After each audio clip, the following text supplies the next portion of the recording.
leta nje muzukuri navuga ko leta ntiyigeze inanirwa kubikemura ntiyigeze ishaka kubikemura ahubwo niyo yabiteguye biri mu mupango wayo rero ntabwo twategaho kuko ngo leta ya Kongo izigera ikemura kile kibazo uyu munsi y'abanyapolitike bacu bavuga ati ibi bintu birarenze ababyeyi ntiboshira imyaka 3 abantu babicwa abantu bagira gute ngo bakomeze bumve ko ya leta bagomba kwikorera birirwa birukwankana nabo barwana nabo none se ni gute barimo bahiga FDLR idafite gutera Kongo ngo yarafata ico gihugu aho when killing an infant, raping a woman, and torturing a man. You have tortured my people for way too long. Turned out little boys into fighters to protect their families. Stop killing Mulenge, they are people like you. Stop killing Mulenge. Stop killing Mulenge. Stop killing Mulenge. Stop killing Mulenge people. They are people just like us. Dear Congo, how dare you?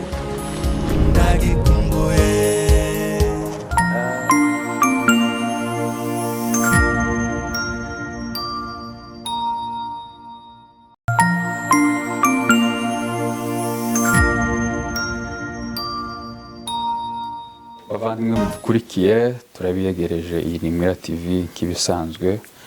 turagarutse muri za biganiro byacu hano dufite abatumirwa bacu nibo tugiye kuganira rero tukaba tugiye kurebera hamwe ikibazo kiri muhira kuko ni ikibazo kitubangamiye twese kandi kitubujije amahoro yaba ari hano ndetse n'abari muhira rero tugiye kurebera hamwe rero kino kibazo kiri iwacu rero dufite abatumirwa bacu hano sibwo bwa mbere baje muri studio yacu murabamenyereye wenda haba hariho ugiye gukurikirana kino kiganiro bwa mbere atarabashije kubana natwe mu biganiro bishize twagiranye nabo niyo mpamvu wenda nifuza ko batwibwira hanyuma twinjira mu kiganiro cacu mwakoze mwatwibwira katuhere kuri wowe murakoze cyane turabasuhuje amazina nitwa Musabye Patrick kandi umuturage wa hano muri Edmonton ndasuhuza namwe abanyamakuru ba Mwira TV ndasuhuza n'umuvandimwe turi kumwe muri iki kiganiro Pastor Eugene turasuhuza n'abadukurikiye ndetse n'abazadukurikira nyuma y'iki kiganiro murakoze cyane sawa murakoze kutwakira natwe turashimye ko mwadutumiye kugira ngo tuze tuganire araciye mu minsi amazina yanje nitwa Eugene Makombe naje nanone ndabiyegereje abadukurikiye hamwe na Mwira TV ngo wowe uri umusangwa uri nyiri muhira ariko twagutumiye unyene none ubu umushiti wawe murakoze cyane rero ngira impamvu z'umwanya ndagira ngo twinjire mu kiganiro turebera hamwe ikibazo kiri muhira uburyo kimeze aho kigeze ubu nyine uko catangiye n'ibindi kabazo tugiye kuganira rero iwacu hari ubwicanyi bumaze hafi kumara imyaka 4 benshi twagerageje gukora uko abantu bashoboye sinzi nibyo rero tugiye tuganireho ndatinze rero mu magambo reka mbaze Patrick wowe ubona ari mpamvu bituma kino kibazo gifata inontera ingana gutya kugeza ubunyire kitarakemuka cyangwa se nta yindi intervention nimwe irabaho ku bihugu by'ibituranyi mu rwego rwa mpuzamahanga ndetse na guverinoma ya Kongo ubona ari kubera ikintu na kimwe kirakogwa iyo myaka yose urakoze cyane numva iki kibazo gisa nkaho kiremereye ibintu byakozwe ni byinshi gusa ibizana solution dushaka cyangwa solution iri ngombwa cyangwa ibizana igisubizo kiri nyaco kikenewe nibyo bitaragerwaho ariko hari ibyakozwe byinshi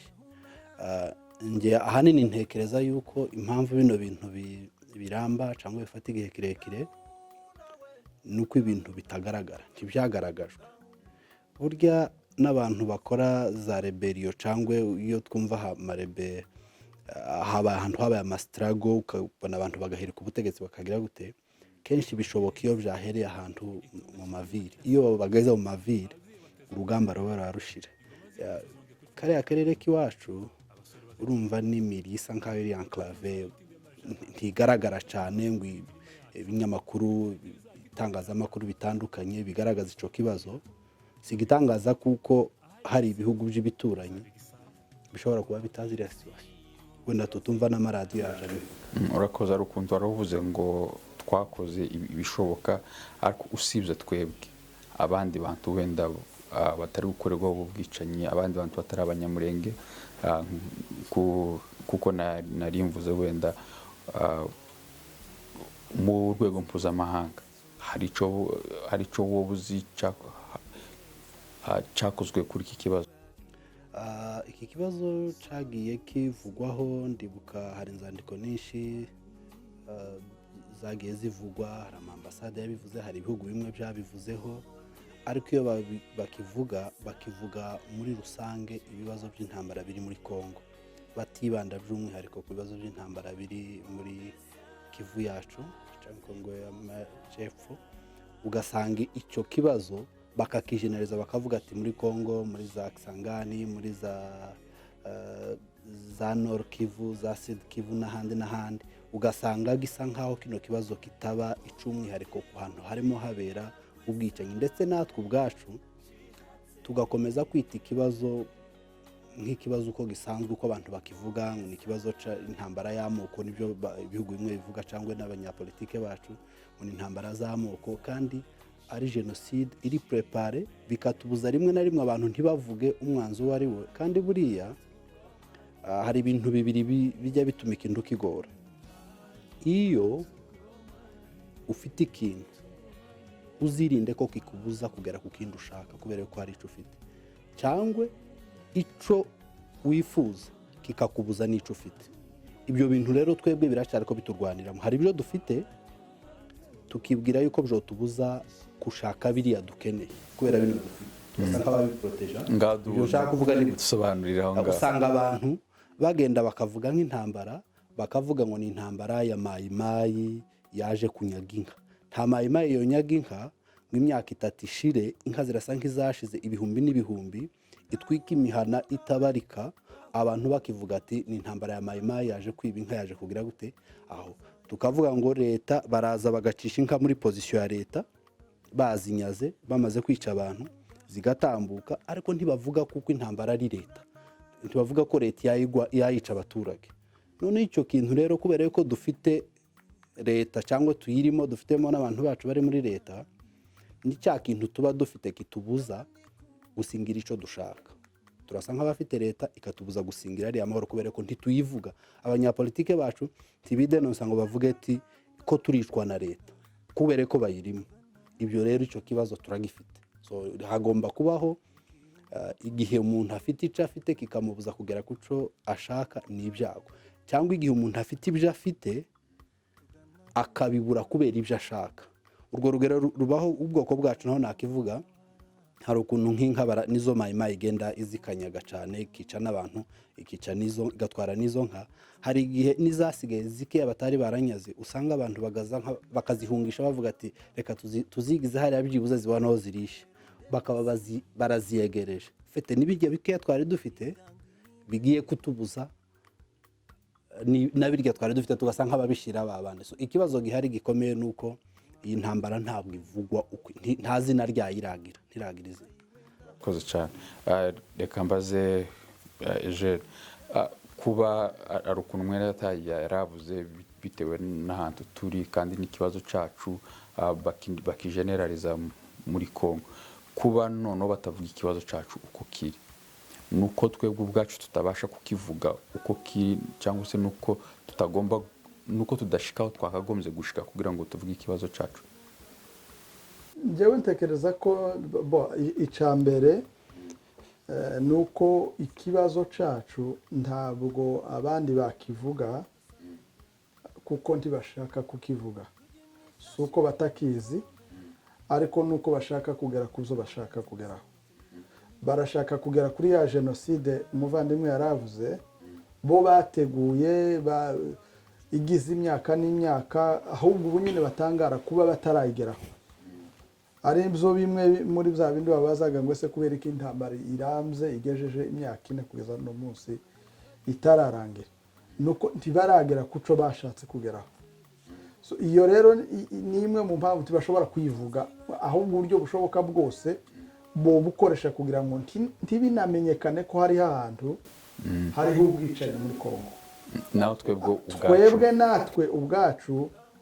ntekereza ko abantu nubwo hari uburyo abantu bagerageza kuyivuga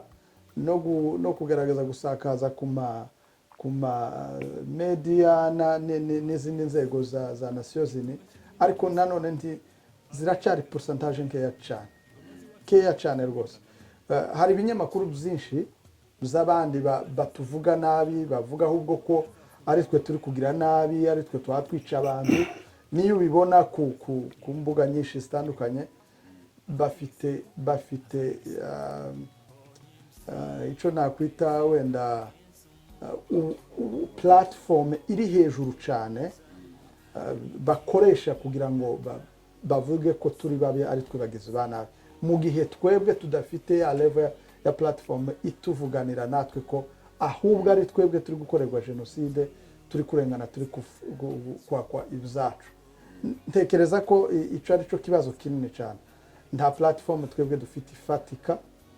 yatuma bigera aho bigomba kugaragara ngo dutabara. urakoze cyane, ariko wenda ndakeka aho ngaho wenda tudafite platform zacu, hari uburyo dushobora kugera kuri platform z'abandi, wenda tukagera ku mateleviziyo mpuzamahanga, tukagera ku maradiyo mpuzamahanga atandukanye, tukaba twabasha kumenyekanisha icyo kibazo cyacu. Ibyo ngibyo byo turabikora koko? Nabyo ndi tubikora. Uwo nije niko mbibona. Ukuntu tuteye twebwe mu muco wacu, turi abantu badakunda kugaragara. Neka ko cyane turi abantu bari expose kuri media. Icyo ni cyambere. Ntabwo media tusa n'abantu bayumva ko hariho ikintu kinini yakora. Kuba rero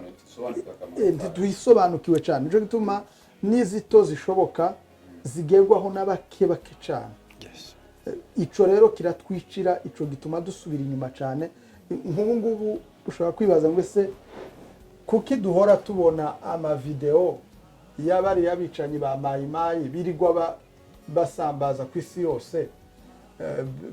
bavuga ibyo bari gukora, ibiki byose. Nubwo ko Nations Unies zitazibibona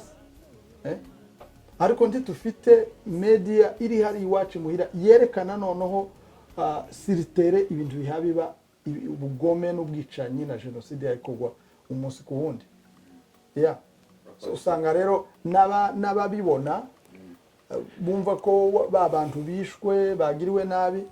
batagomba kwerekana. Iyo niyo level rero yo kutamenya imbaraga za media, icyo zadufasha muri ruya rugamba. Ngatekereza ngo wenda abatwari tubishoboye kubyumva cyane kugira ngo abantu bazamura iryo jwi kuri media bibashe kumenyekana kurutaho. Impamvu yindi ituma bino bintu bitagira imbaraga za Nations Unies n'andi mahanga ngo abyumve muri ubwo buryo, ni ibintu biri munsi ya leta. So leta icyo ishaka ko gisohoka nico gisohoka. Ijwi ry'umuturage wundi usanzwe uvuga rigaragara nk'iry'umuntu gusa utera induru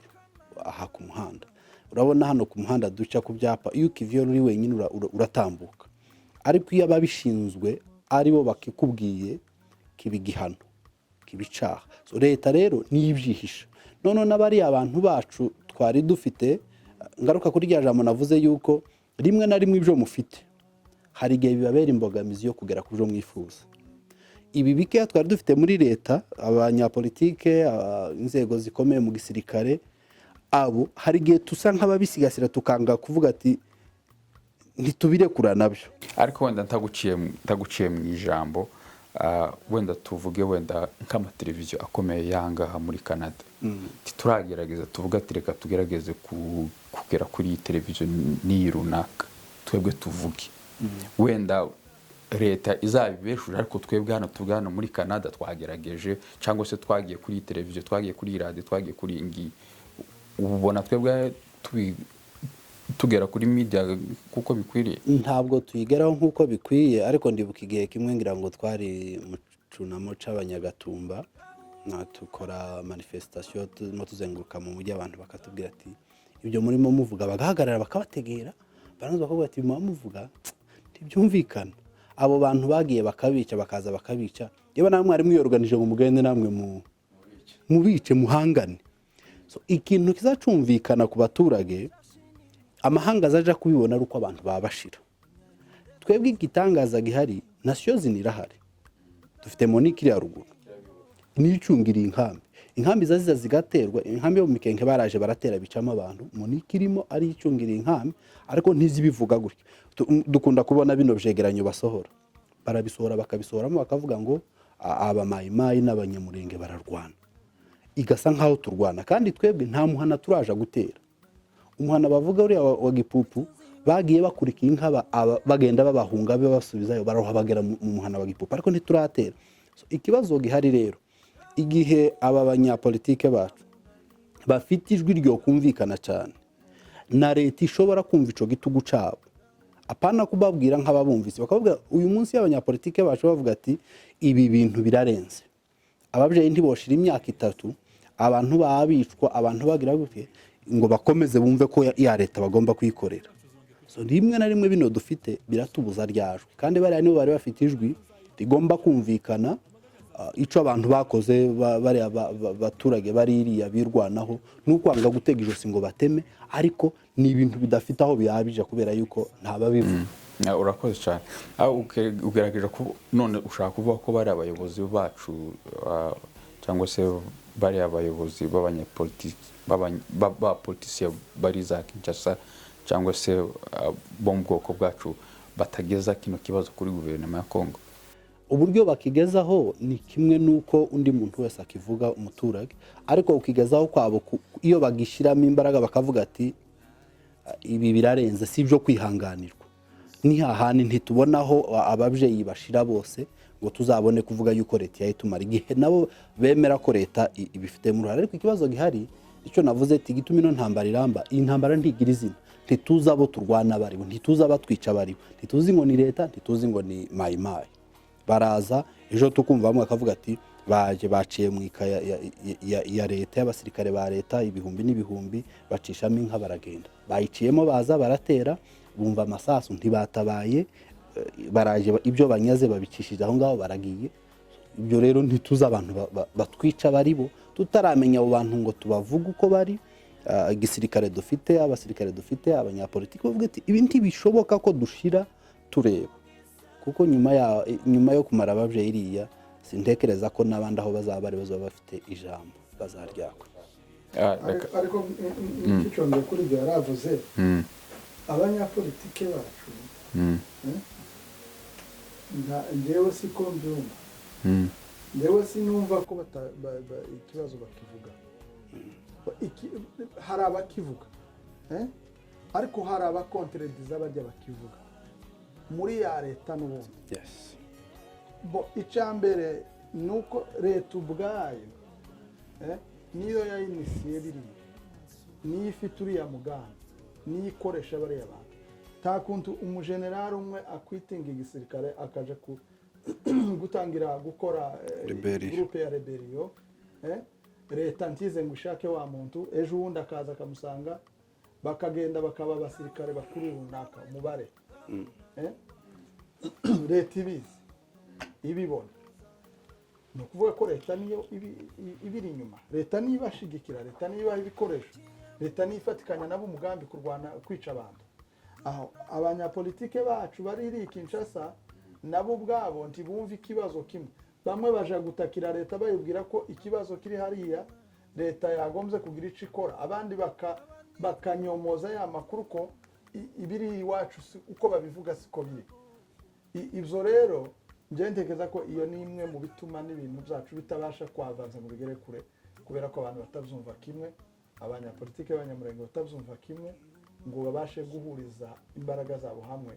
Kuko iyo baza guhuriza hamwe n'abariya basirikare bariyo bari guhaguruka bakaja kuri presidence umunsi umwe akavuga ati no, this is too much, ndaja muri biro kugira gute, ndaja gukora yani Kinshasa mbere yo kuvuganira abantu, ndaja muri office gukora reka nanje ntaje gusanga abandi twicigwe hamwe. Kandi leta ntiyabyemera ko ibyo bintu biba, yabihagarika vuba. Ariko ikibazo bamwe baraza bagataka, abandi bakaza bakabinyomoza, ugasanga ibyo ni bimwe mu bintu jewe mbona bituma ziriya ntambara ziwacu zirama zitasi. rwose ntungamuri kavuze nuko icyo kintu cy'uko abantu nirya jambo navuze yuko abantu ntibazi intambara iyo ari yayirwa ntituzamenya umwanzi igihe abantu twenyine dushobora kunyomozanya bamwe bakavuga ibi bamwe bakavuga ibi icyo kintu kirashakomeye. urakoze cyane ariko ushobora kuba wavuga ati abapolitisiye bacu cyangwa se abapolitisiye bari Kinshasa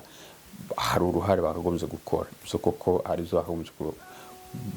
gukora ariko rero nabo bavuga ati natwe turi hanze hari ibintu twagombye gukora turi mu bihugu biteye imbere.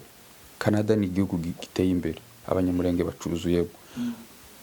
USA Amerika ni igihugu giteye imbere abanyamurenge baruzuye. Australia ni igihugu giteye imbere abanyamurenge baruzuye. Europe nuko nta gihugu tutarimo kubera iki twebwe tutagenda buri kwezi cyangwa se buri mwaka tugatonda kuri ambasade akabatse aba bantu ikibazo bafite niki ariko twebwe tukumva gusa ko ari abapolitisiye bacu bo muri Kongo. reka mbisubize gutya ntabwo mu by'ukuri ari abapolitisiye bacu bo muri Kongo bonyine iki kibazo kireba nta nubwo ari bo bonyine batangiye igisubizo. Ijambo rya mbere ni bakeya ikindi cya kabiri ni uko nabo muri ubwo bukeya batabivuga ikibazo batakivuga rumwe urumva bose abantu bazana igisubizo mu by'ukuri. Rero ikibazo mbere y'uko kireba nasiyo zindi kireba twebwe cyane abanyamurenge twebwe twese aho turi umunyamurenge uri ruguru umunyamurenge uri muri Afurika ahandi aho ariho hose uri muri bino bihugu bindi biteye imbere uwo ari we wese ntekereza ko twese tutableminze gusa abanyakinshasa kuko iryo ni ijambo abantu benshi barepeta tutabableminze bonyine natwe twibleminze twe turi hano twagombye kugira icyo dukora. Niba ndi hano sintekereza ko ijwi ry'umunyakinshasa ryakumvikana muri leta ya hano kuruta jewe uri hano wabashe kuhagera ufite n'ubwo bwenegihugu bw'ahangaha. Tekereza ko twebwe abanyamurenge ubwacu dukwiriye kwiyumvisa ikibazo uburemere gifite kandi turabuzi tukareka kubyirengagiza ngo twitumbereho wenda twe turi ahangaha kuko wenda jewe sindaye ndi buterwe ariko umubyeyi nasize muhira aratewe. Noneho harabura ikintu noneho twebwe ko reka mvuge wenda ahangaha hano muri Edmonton ntabwo ndabona tuvuga ati reka tugende tuje kuri ku buyobozi bwa Canada tugende twese nk'abanyamurenge ba hano hariya tuvuga ikibazo cyacu sindabibona. Suko tudasobanukiwe ikibazo ahubwo ntekereza ari uko abantu bumva ko hari abandi bagomba kubikora kandi mu by'ukuri ntabwo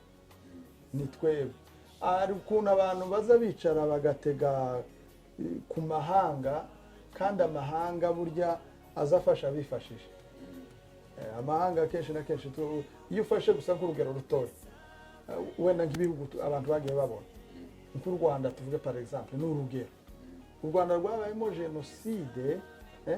abantu barapfa nasiyo zinihari abantu baricwa abantu baratemagurwa ibitangaza ibintu bitagombye kubaho nasiyo zinihari kandi bari bafite n'abasirikare babo amateka tuzi twese ariko kubera impamvu bababuza no kurasa. So rero ntekereza ko gutega kuri nasiyo zini mu by'ukuri yego tugomba kubikora tugomba gutanga information zikenewe ariko kandi nk'umunyamurenge uhawicwa uza akarengane kiwe yagombye guhagurukana imbaraga ze zose atarinze yatega amahanga natabara azatabara ariko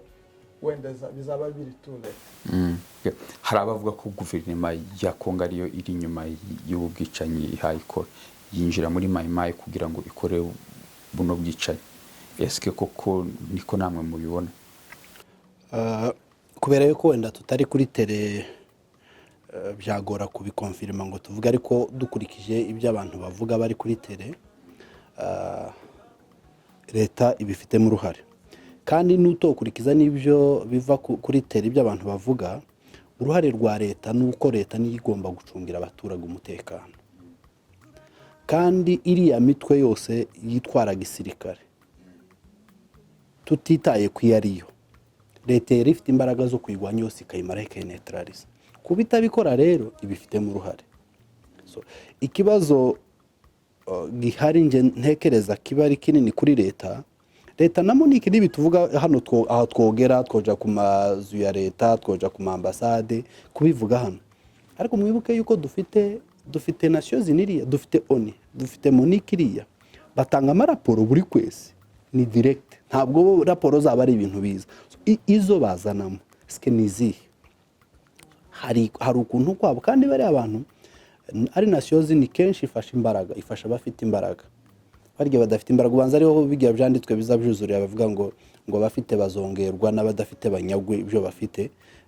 kuri za Nations Unies ibyo bintu niko bigenda ikibazo ngewe mbona gikomeye kinini gihari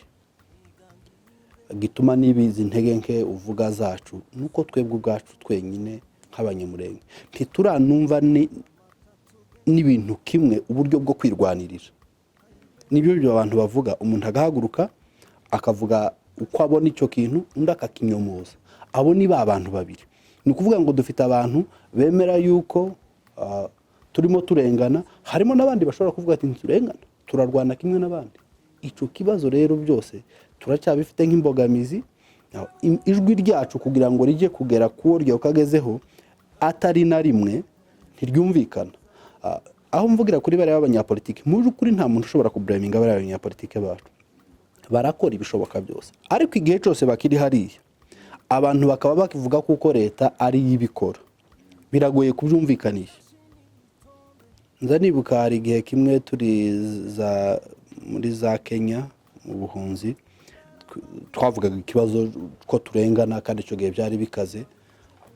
ariko hari aho abantu batubwiraga ariko ko muvuga gutyo ko aya mazina saya barunaka bakatubwira bari abanyapolitike bacu bakatubwira abasirikare uyu musirikare so mu bwoko bwanyu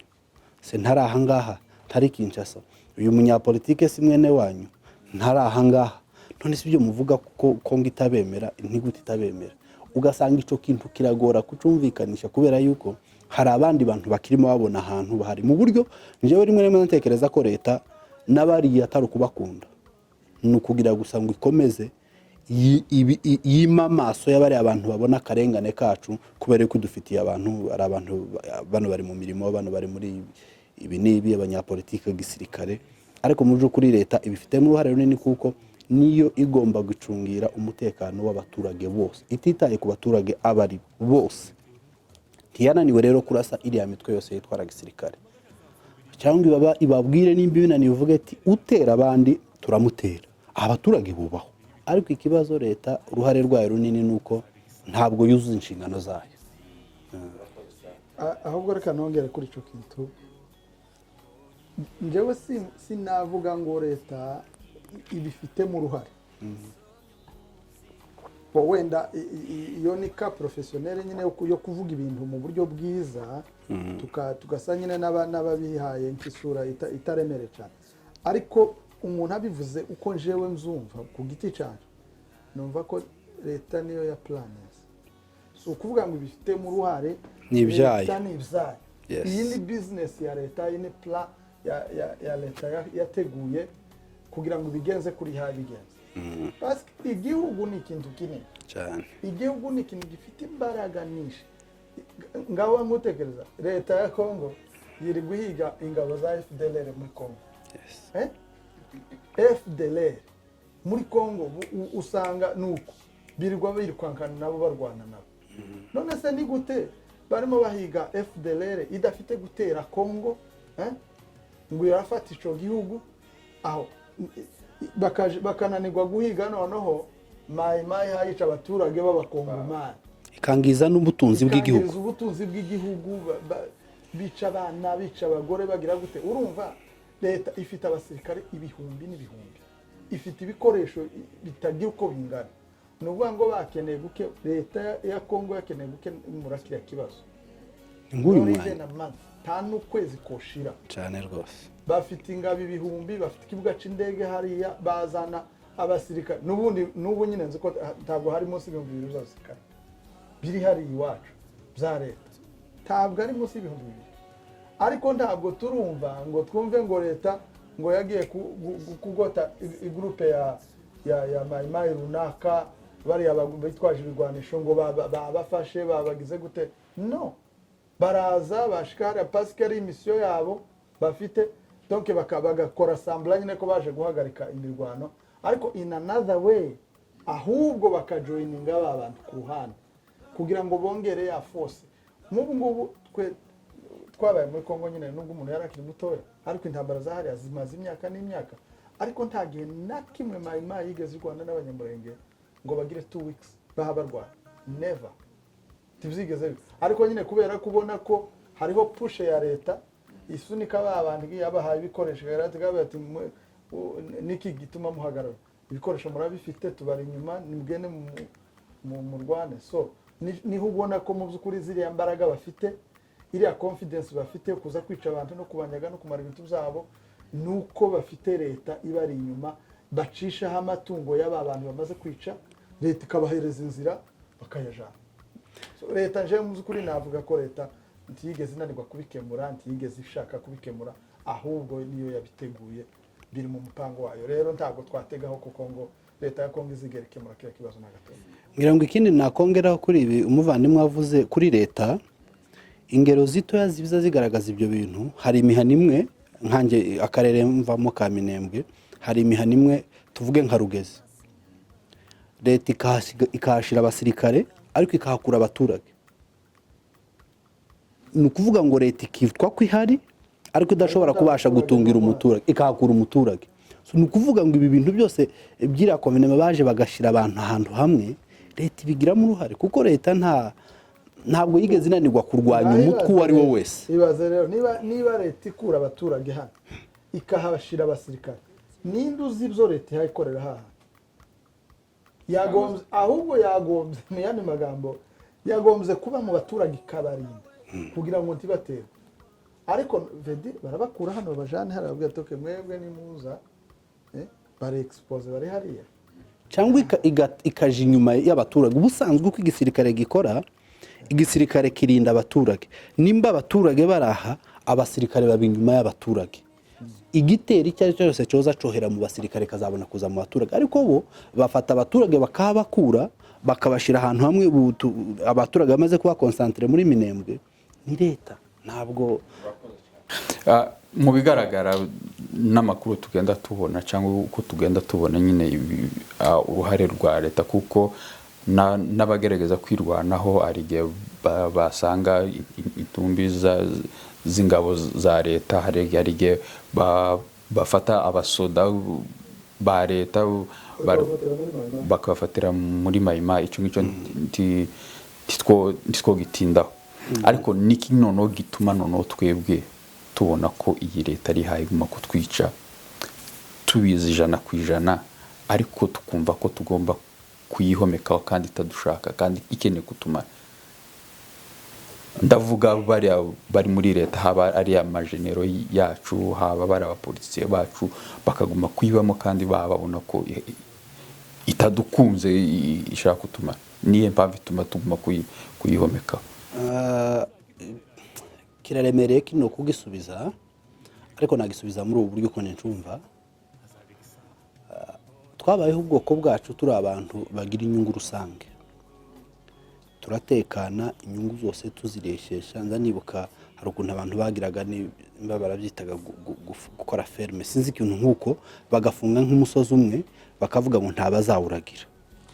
bakawureka muri periode runaka bakazagira ikindi gihe bavuga ati turabona kuwukingura turagire hameze ukaba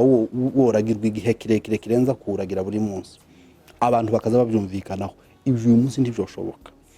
twamenye inyungu ziri individual person noneho birya byose biri rusange bisa nk'ibishize mu buryo bari abasirikare bacu cyangwa bano bantu bandi bari ahandi ni abantu bari mu mirimo ni abakozi iyo umuntu ari umukozi ari exact ibyo shebuja mubwira nubwo tutabashinja ngo ubwabo baraturwanya ibyo byose simbona aho umwana w'umunyamurenge yagenda ngo ashikarase umuvyeyi we nimba byo nabaho Imana izabiturinde rwose ntibikabe ariko ni abakozi bari mu nyungu zabo bari mu kazi ni nkuko hano natwe tutoja gutabara twananiwe kubera ko turi mu mashift yacu turi mu kazi kacu ibyo rero birasaba abagize ubutwari ni bari yatubona bavuyemo bakabyikuramo bakagenda bakavuga ati dupfane n'abandi. Abo ni abantu bari ku ruhande bariya, nubwo tutaragira ubushobozi n'urwego rw'igihugu rushobora kubasha gushimira abantu kujo baba barimo bakora, ariko hari abantu boshimirwa. Hari n'abandi bantu bari mu myanya kandi myiza twona yubahirwa, ariko ni imyanya yabo, ni imirimo yabo, inyungu ziri rusange ntizitugeraho kubera ino situation. Wenda tutari muri bene bino bihe iyo myanya ishobora kuduhesha inyungu natwe zikatugera, ariko muri ino situation ziriya nyungu ntizihari. Jewe nicyo mbona kuri bari abantu, mbona yuko nabo barimo ari abantu bananiwe kurekura inyungu zabo ngo bavuge bidetermine, bavuge ati ubwo birumvikana ntidushoboye kwama tuvuga ngo twavuga ngo turikukira leta yo turasa n'ubundi kiraturasa, ariko biraruta aho gukomeza kureka, aho gupfa none bijya abantu bavuga ngo gupfa none nafejo, ariko byose ni ugupfa. Uyu munsi nzi ko ntaco nzakora ejo, ariko nkavuga ngo gupfa none nzapfejo kandi naho ntaco mfite kuhakora, wayi ntopfa none nanone nyine ngo birangire ko gupfa ari ugupfa. Ariko ikibazo gihari nje mbona nuko haracarimo ico kintu cyuko bari abantu bananiwe kurekura ico bafite cyakindi navuze. Ariko reka nadinga aho ngaho muhe bo kugundira leta nkuko umuvandimwe Rugazura yarabivuze, yatangije ikintu numvise cyane. Twabayeho tutari abantu bakurura birozaho, umuntu yigirira inyungu ziwe bitabagaho. Mu yandi magambo amafaranga ntabwo bizamya ari ibintu dushira imbere cyane. Twashiraga umwe mbere nubwo tukiri bato, ariko twaribonye natwe ubumwe n'urukundo kuruta ibindi bintu byose. Ariko turi mu yindi si, ubu nyine turi mu yindi si. Isi umuntu akurura yirozaho, isi umuntu yumva ashaka kwihaza iwe. Hariho ico ngico kimwe gihari gituma bamwe biyumva, n'ubu ngubu urareba iyo uzitegereje neza ubona mu by'ukuri hari abakiya bagwana bashaka kubona imyanya muri leta. Barakoresha imbaraga nyinshi cyane, ukabona donc effort yose nugira ngo nawe abo ahabwe umugati, abone umugati, habone uwo mugati, ababe directeur wa cabinet runaka, ibintu bene ibyo ngibyo.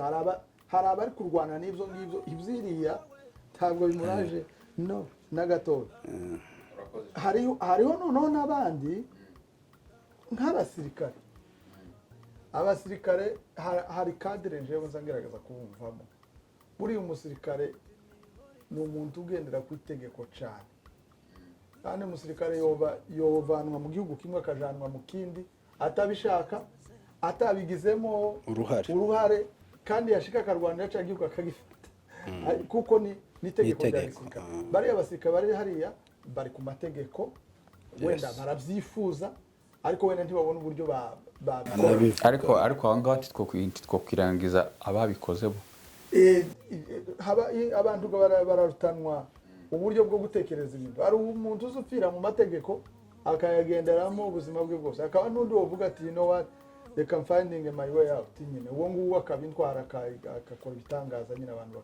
bakanabikiriramo.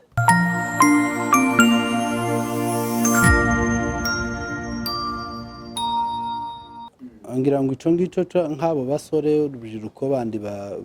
bari mu makamba atandukanye batakiri no mu gihugu, ariko batumva ico kintu cyo kuba bogena ngo batabare n'abavyeyi, ahanini ni nyungu twavuze. Hari yari ategereje kumva yuko bamuhamagara ngo aje muri Amerika, aje muri Canada nk'aha turi,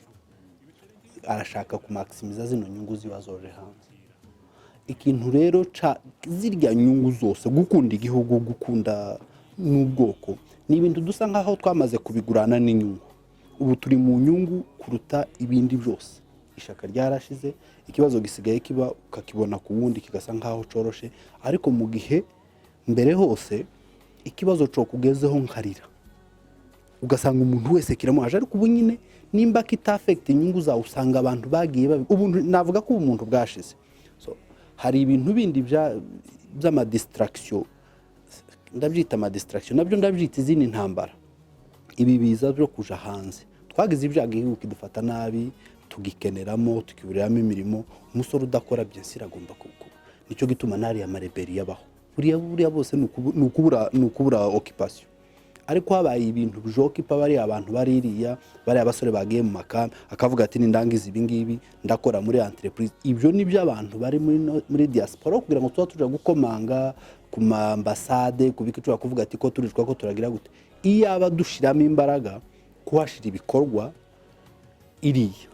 bari abantu bari hariya mu makambi bataragira amahirwe yo kuza bashobora kujyayo kuko avuze ati ngiye iriya ninkora hano urabizi imirimo dukora ukuntu tuyikora tabari imirimo myiza itaturyoheye tutishima uja muri shift ubabaye ukarinda ugaruka ukibabaye ntawe ntekereza ushobora kuzishika muri shift ngo aseke agenda yisekamo uramenyera nyine ukabona nakazi ariko uriya muntu ririya rero tugiye tubabwira realite tukagira ibikorwa twadushiririya byakagombye kubafata bikabagumishiriye ariko iriya nta occupation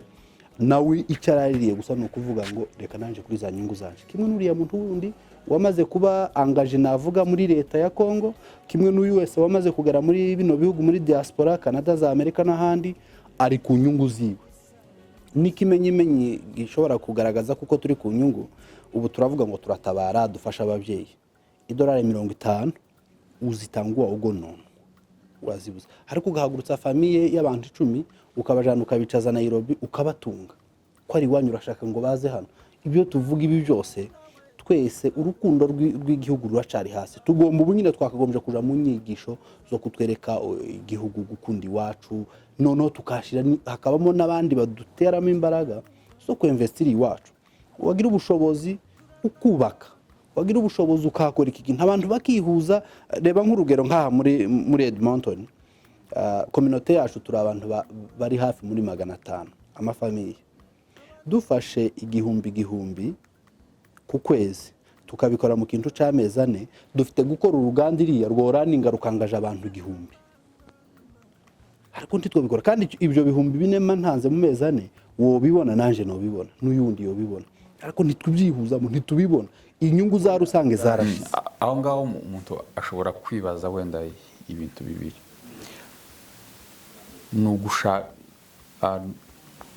no kwishakira inyungu ku giti cyacu nkuko twahoze tubivuga umuntu no kurwana yirozaho cyangwa se no kudasobanukirwa inyungu z'igihugu cyangwa se akamaro k'igihugu zombi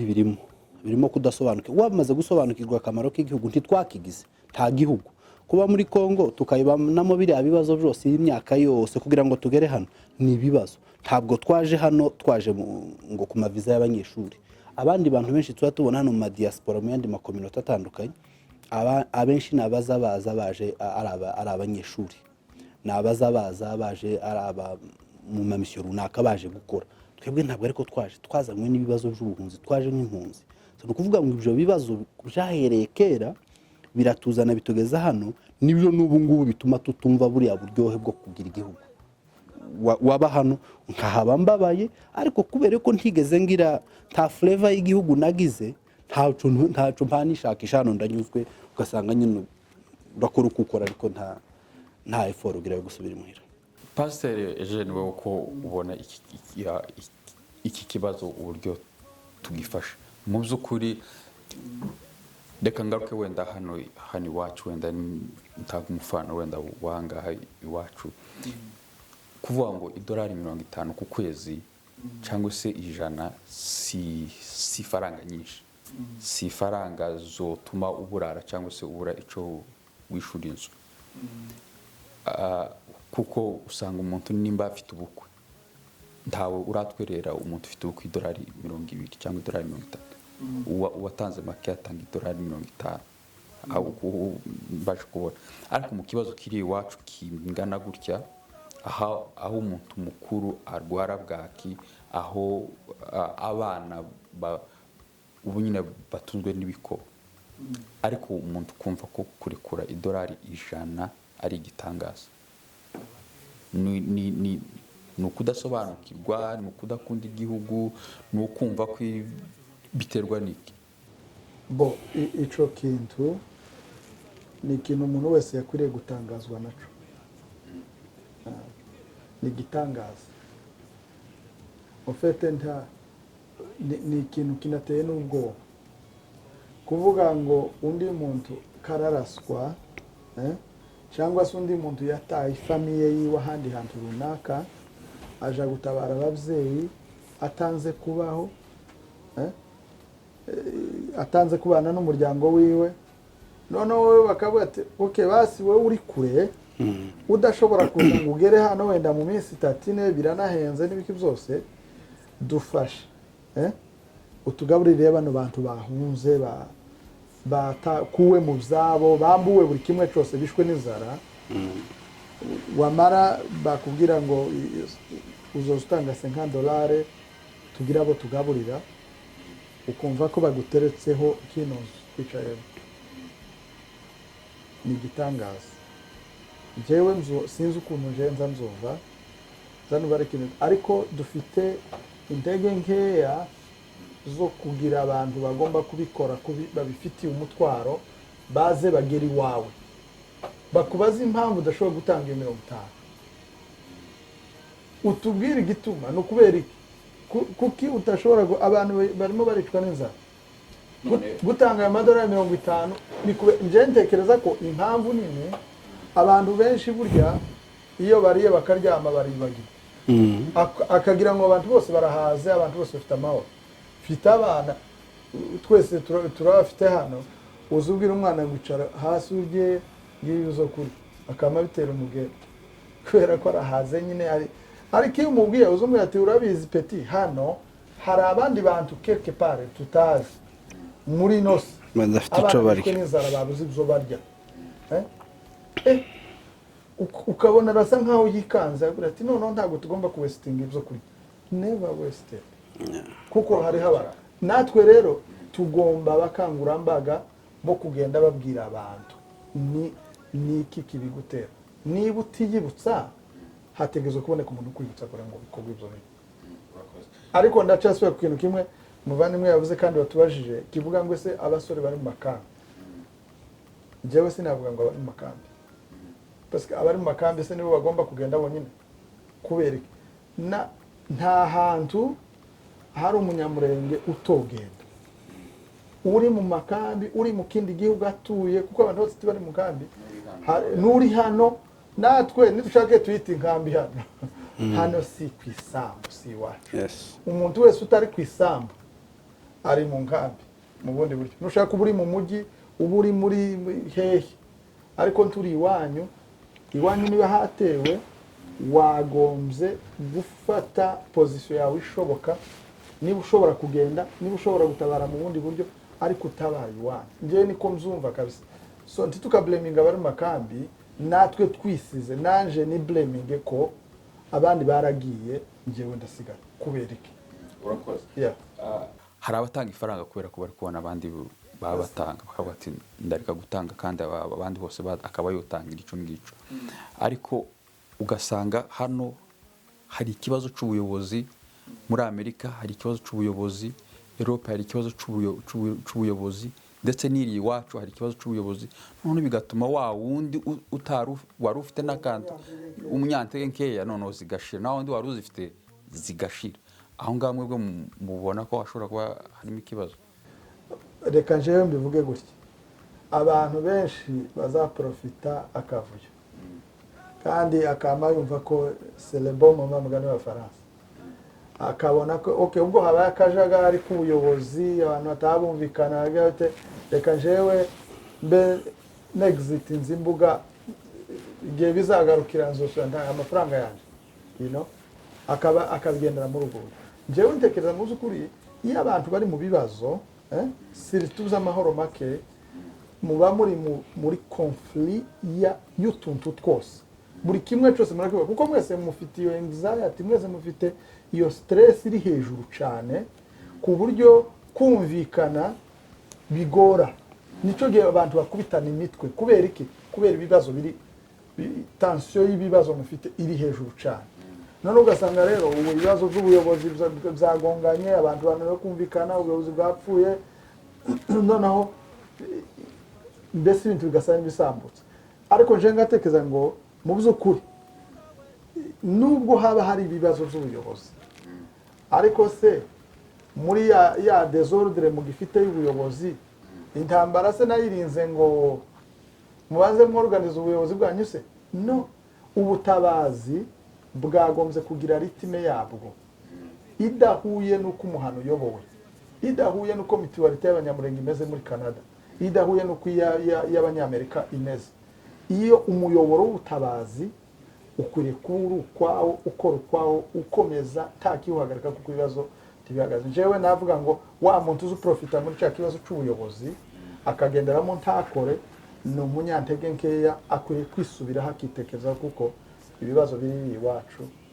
nawe biramureba. Urakoze, reka tugane ku musozo bitewe nuko amasaha aguma kugenda. Ndabona tugiye kurangiza hafi isaha, none tugana wenda ku musozo. Patrick,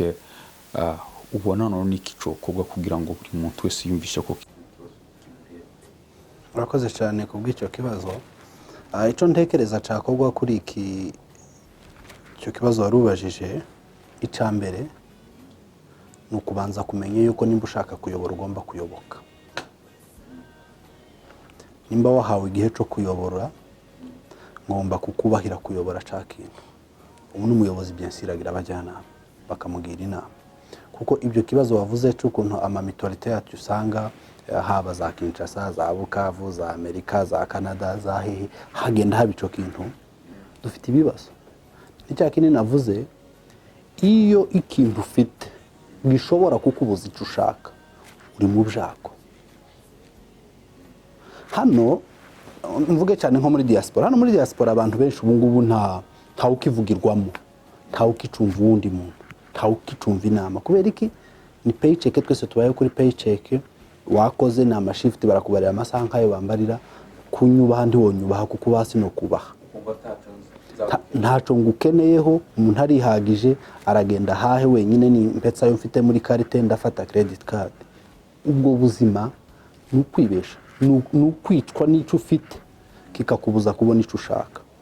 Ibi byose dukora n'amamitore cyacu usanga abantu bagongana, ugasanga abantu ko baragongana ku bintu bidafite n'isano, bidahuye. Umuntu uri hano akagongana kuje abatabazi baririye, umuntu uri hano akagongana ku bufasha bwabuhabwa bari kuri tele. Ukibaza ngo ese uyu muntu ibi ntarimo atekereza. Njyewe izanje analyze icyo nzamona kuri kino kizavuga ati uyu muntu ijambo rya mbere twakagombye kubanza kumva inyungu zacu. Iyo wamaze kumva inyungu zawe neza mu buryo buri bwiza, birakorohera kubona za mugenzi wawe, kuko izi za mugenzi wawe zino zanje zizalimanti za mugenzi wanje, cyangwa se za mugenzi wanje zalimanti zanje, sinogera kuzanje ntubashize ubu. Icyo gihe namaze kumenya izanje nizuyu ko zombi zuzuzanya zikabona kumpa inyungu zuzuye, ningira ubuyobozi nzabwubaha. Ni habaye ikintu kigomba gukorwa bakivuze bakore. Jewe sinemera ko abantu bagomba bakorera mu kavuyo. Intege nke zo gukorera mu kavuyo buriya nicyo gituma niba ibindi byose bidakemukiriya iriya ntambara itinda iri mu kavuyo. Ntabwo ari intambara yeruye ivuge ngo ni intambara igamije iki. Haba kuri ba mayimayi batera cyane ko nibo banzi, nta uzi niba bafite intego yo gufata igihugu. So hariya muri Minembwe bahora basirikira bagenda bica abaturage basenya imihana, ntabwo ari guverinoma bashaka, bari mu kavuyo. Iyo ikintu cyose kiri mu kavuyo tikiza kirangira. Rero natwe ibi bintu byose gukorera mu kavuyo, bari ko barakorera mu kavuyo, abantu ko barakora. Twebwe ikintu kimbabaza nje nk'ubwoko bwacu ari amoko yandi yose muri Kivu yose arihuza, abanyintu, abapfurero, ababembe, abake, bose bakihuza bakagwanya umunyamurenge. Ariko twebwe abanyamurenge tugasora tukumva ko twocikamo ngo tuvuge ngo bari muri uruhande, kandi umwanzi wiyaje ntiyoza ngo ashike, reka mbivuge mu mazina, ntiyoza ngo ashike ngo avuge ngo uyu ni Gumino, ngo uyu ni Twigwaneho. Iyo umwanzi n'umunyamurenge wese n'umwanzi aramwica kimwe. Ariko twebwe abarino ugasanga nk'umuntu arahagaze ko ndavuga ngo njewe ndi Gumino, ngo nje ndi Twigwaneho. Icyo kintu gifite sanse kigishobora kutugeza kuko nje nkavuga ngo icyo ntekereza tugomba kubanza kumenya yuko dusangiye umwanzi, dusangiye amakuba, n'ibyiza tugomba kubisangira. Ntacu uzageraho n'ibyiza byawe nibyo bizaba ibyanje, ibyago byanje. Tunaturanye nkenye, ubona bino bihugu umutekano bigira, ubu amamodoka yacu twayaparitse hano twese, nta muzamu, ntaki, rimwe na rimwe ntizifunze. Kubera iki? Barahagije, abaturage bose bari kuri nivo imwe, bari satisfait. Umutekano wanje rero zino nyungu zanje nuko abandi bahari rero twebwe hano igihe tukicicamo uyu n'uyu ukagira ngo harawininga nta muntu ushobora kuwininga mu kajagari nta muntu ushobora kuwininga gutekereza ko yikubiriye nitumara gusobanukirwa tukabona inyungu zo gukorera hamwe n'uyu munsi mvuge muri community yacu ntituba tuje gusenga mu matorero y'abandi ngo dutegereza abazungu cyangwa abandi andi makominote abanyetiyopa aba Eritrea basohoke tubone kuja mu makanisa yabo dufite ubushobozi bw'ukwezi kumwe kw'abaturage bari hano muri Edmonton tukagira sare imeze nka ziriya bari abandi bose ziriya tugenda dukodesha dutanga amafaranga buri kwezi ariko kubera ko tutabona izi nyungu tudashira hamwe tutayoboka umuntu wese asa nk'uwihagije titubone bitubuza no kubona inyungu zacu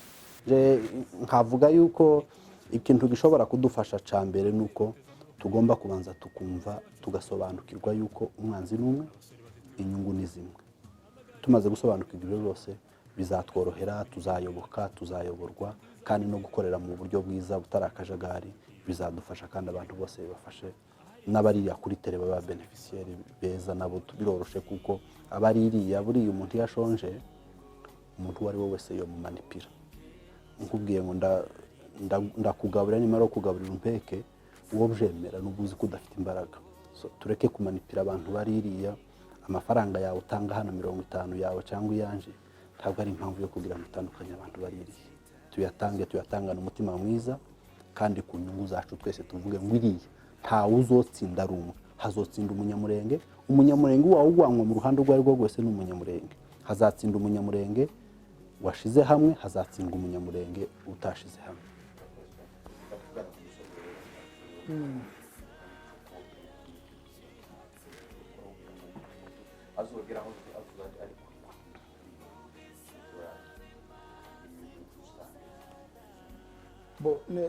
dukeneye amasomo muzukuri abantu biragoye kubwira umuntu ngo ngwino wigishwe mu gihe ahatekereza ko azi ibintu byose icyo ni ikibazo gikomeye cyane iyo umuntu yibwira ko ibintu byose abizi ari kuri level imwe ngira ngo n'abaperezida n'abaminisitiri ukamubwira ngo ngwino umwigishe cyangwa se ngwino twige kuri iki kintu tucige tukimenye kugira ngo tumenye uburyo tubikora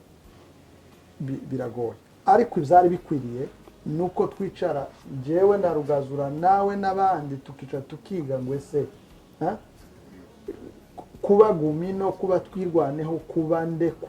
kuba umunyakinshasa kuba umudiaspora bituma niki bimpesha cyatuma ikibazo cy'iwacu gikemuka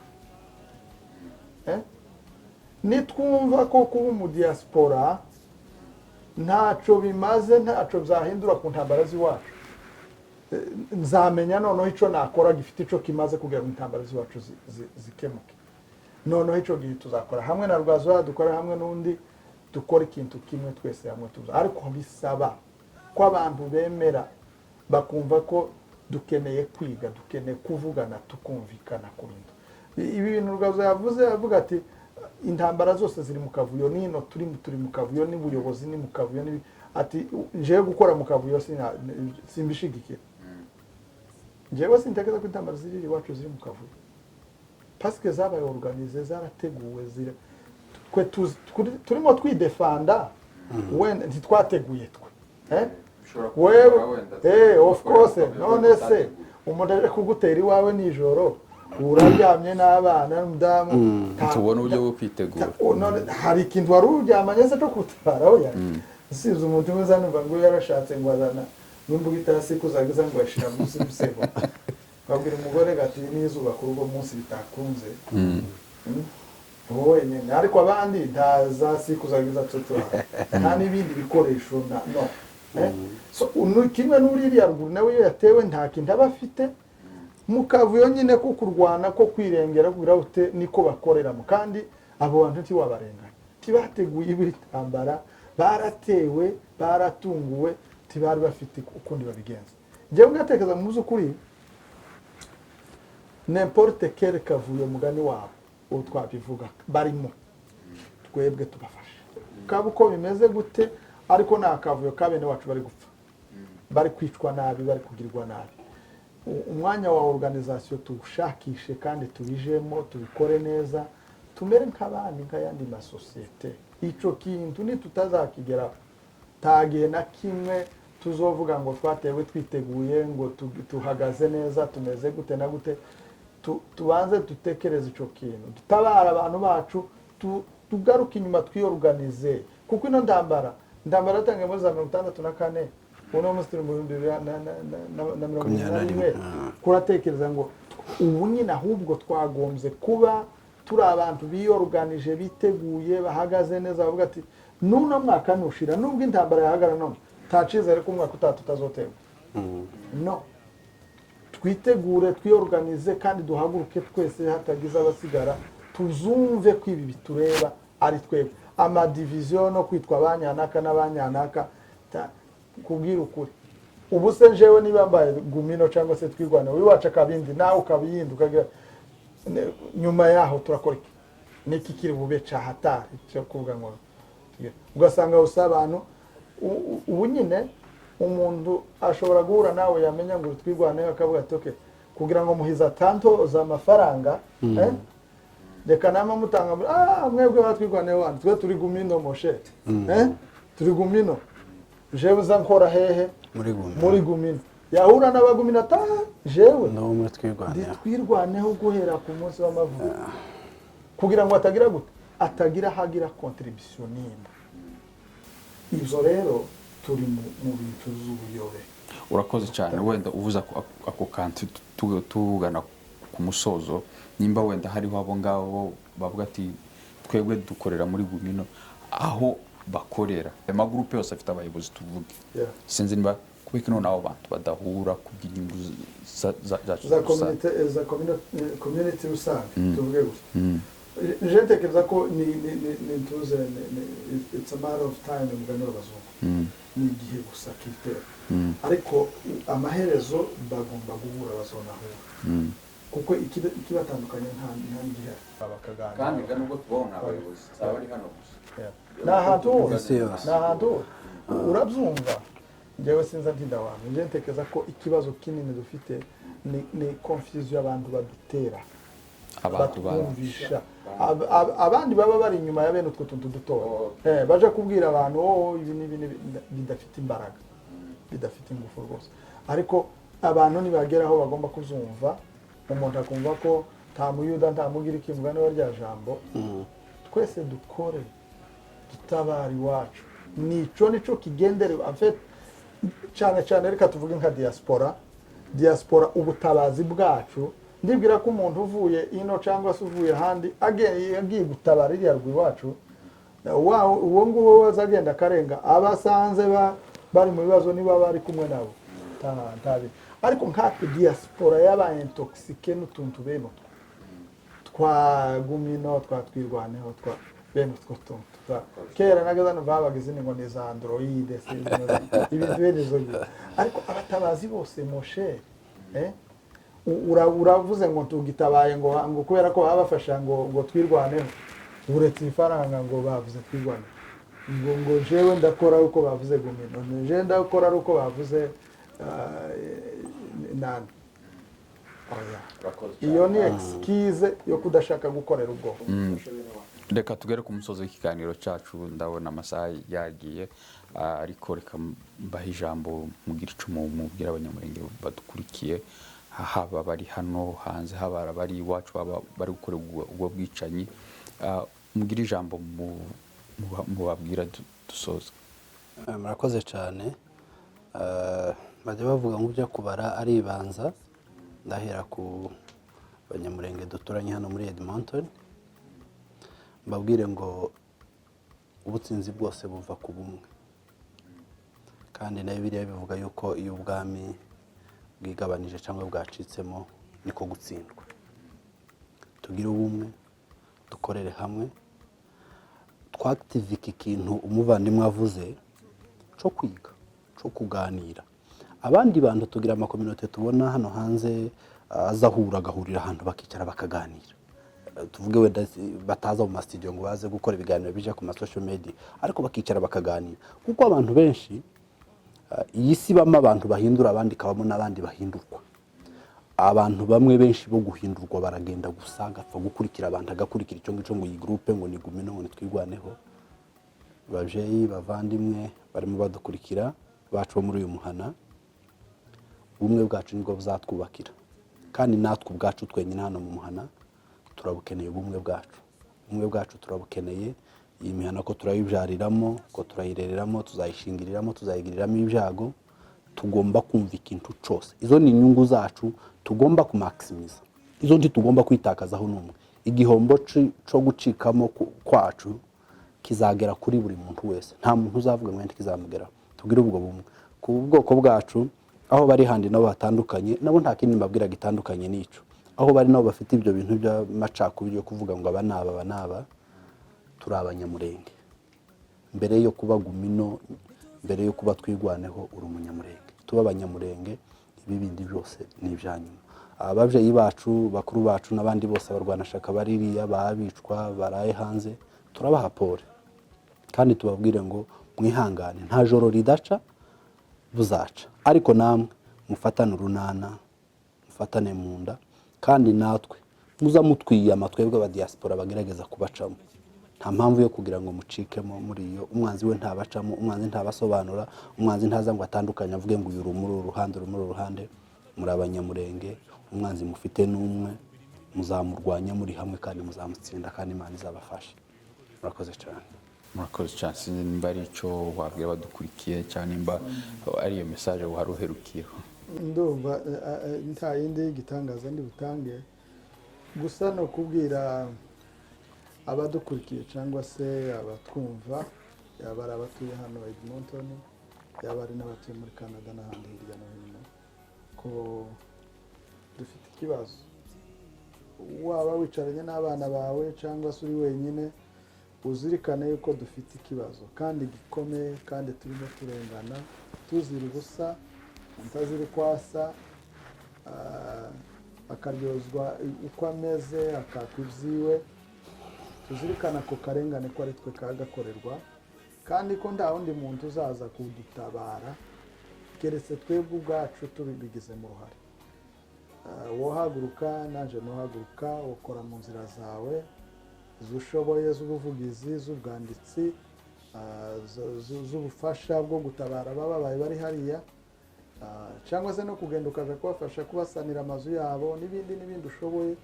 Ariko icyo ushoboye ugikore, kuko ni umwanya wawe kubikora. Niba uri muri diaspora ushoboye, ufite ayo mafaranga yawe winjiza, ntabwo wenda wabashe kugenda ngo uje kubana n'abandi utabare, cyangwa se ugira ibindi by'ibitangaza wakora, ariko ubushobozi bwawe bwagira uwo burengereza umunsi abantu barwaye bwaki, abantu baburaye, abantu bashonje, ababuze uko bagira. Mu by'ukuri turakwinginze, turagusabye wikomeza ayo mafaranga, arakenewe kugira ngo bashe gutabara abantu bari bacu. Ubumwe n'amahoro n'urukundo biturange, kandi dukomeze gushira Imana yacu imbere. Niyo itumye tugeza uno munsi tukiri kuri ya misozi. Mu by'ukuri iyo itaba Imana ntabwo tuba tukihari. Imana rero izatuneshereza kandi izabana natwe. Murakoze. Murakoze cyane. Abavandimwe mwari mudukurikiye, twari dufite byinshi byo kuganiraho kuri ikibazo cy'iwacu. Mu by'ukuri hari byinshi twoganiraho, ariko kubw'impamvu z'umwanya reka mutwemere tugisoreze hano, ariko tuzagenda tukigarukaho kino kiganiro kuko ni ngombwa ko tunakigarukaho. Rero kino kiganiro mwari mwagiteguriwe nanje Muhizi, akaba nanje wakibagejejeho. Rero reka tugushimeho wadukurikiranye kuba dutangiye twadusoje. Imana iguhe umugisha nawe utaha. Murakoze. No gusenga ngo Imana izarangiza intambara mu gihugu cy'Iwacu. Mugire ubumwe, mukorere hamwe, ahasigaye Yesu Kristo isigaza abidukorera. Imana ibahereze umugisha.